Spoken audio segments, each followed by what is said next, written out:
How to make a solar panel emergency backup system. Dengarden, Home and Garde. How to make a solar panel emergency backup system. An easy-to-build solar power station to charge your vehicle battery or storage batteries.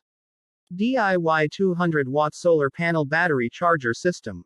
Recent natural disasters have shown us that the power grid that we rely on is vulnerable to large-scale disruptions. If the power were to go out in your neighborhood for an extended period of time, how would you charge the electronic devices that you rely on without that power?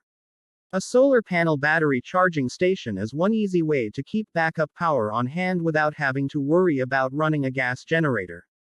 For my own home and RV, I made this simple, easy to build 200-watt solar panel battery charger system to keep a deep cycle battery in my shop charged, as well as to take along in the RV. It is capable of charging large 12-volt batteries and even topping of car and truck batteries with more than 10 amps of power when the sun is shining. After a storm, you can use a setup such as this to keep your car battery topped off, provided there is some sunlight, so that you can recharge cell phones and other electronics. Step 1. Create a 200-watt solar panel foldable array. The first step is to purchase two 100-watt solar panels and a connecting kit. The panels that I chose are made by Renogy and are rated at 100 watts and 5.4 amps. The wiring harness to combine two panels. 20 feet of lead wire, and the hinges cost just under $200. The charge controller, which helps charge batteries safely and more efficiently, cost around $40. Using self-tapping metal screws, which are available in the hardware aisle at Home Depot or Lowe's. Attach two metal hinges along the edge of the solar panels so that they are connected. Attach the hinges so that the panels can fold together, with the solar panels exposed and wires protected inside of the folded pair.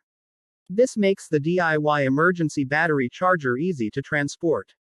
Next, drill a 1/2-inch hole in the side of one of the panels. This is to place a lock in, so that you can attach an anti-theft cable to the panels. Next, attach the wiring harness and combine the two panels. You can secure the wire and wiring harness to the panels using zip ties. Drill a 1/2 hole in the side of the panel so that you can attach a lock and cable to prevent theft. Step 2. Attach the battery leads and charge controller. Next, you will attach the battery leads and solar panel lead wires, which are also available for sale with many 100-watt solar panels. Because energy at 12 to 14 volts is easily lost over long lengths of wire, you will want to keep the lead wires as short as possible, yet long enough for you to reposition your panels to keep them in constant sunlight and to reach your battery.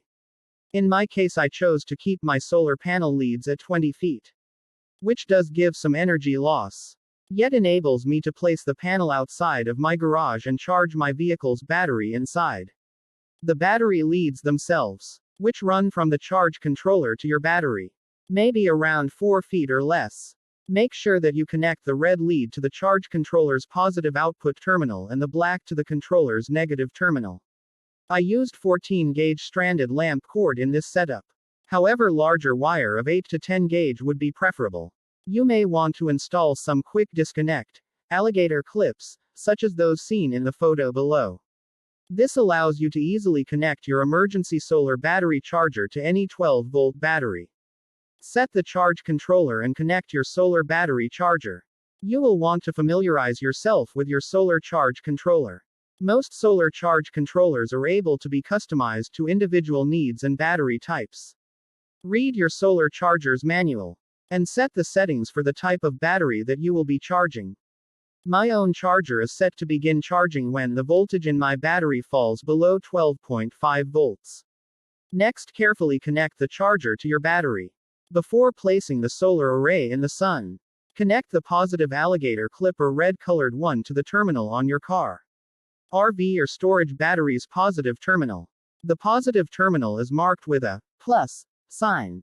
Next, clamp the negative or black clip onto the frame of your vehicle, such as onto a bolt in your car's frame, as far from your battery as the lead will allow.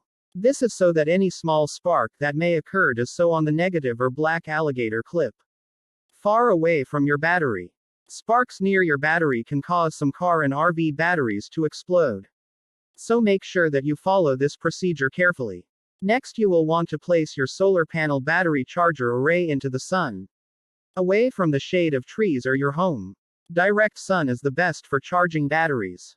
So make sure that you angle the whole panel so that it directly faces the sun.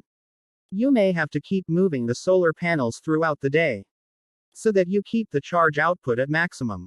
My all-in cost for this DIY solar battery charging station was $250. It has proven to be invaluable on a couple of occasions.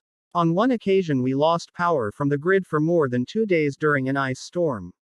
The solar charger was able to keep our SUV's batteries charged up, so that we could use the vehicle as our phone and tablet charging station. We even charged our flashlights, which are rechargeable by USB cord. On other occasions, we have used the DIY solar charger on our RV for remote camping. It has provided ample power to charge our deep cycle RV batteries so that we can run our lights and 12-volt fans at night for comfort. This content is accurate and true to the best of the author's knowledge and is not meant to substitute for formal and individualized advice from a qualified professional. Danny from India on August 28, 2020. Doodlebugs. This is really helpful, especially in countries where electricity rates are exorbitant. Love this piece. Thanks, sir. Peggy Woods from Houston, Texas on August 28, 2020. Being able to run a fan and lights during a power outage and recharge batteries make this project of yours one to replicate for all the do-it-yourself people out there. I would imagine that yours is less expensive than the ones ready-made. How to make an emergency water supply for your home. How to shut off your home's water, electricity and gas in an emergency. How to get emergency drinking water from fire hydrants. Inexpensive power with DIY solar panel kits. How to grow an emergency garden during the COVID-19 crisis. How to be prepared for an emergency, especially in winter. Survival skills. Top 23 items for emergency food supplies. Fire prevention in the home. Common sense tips.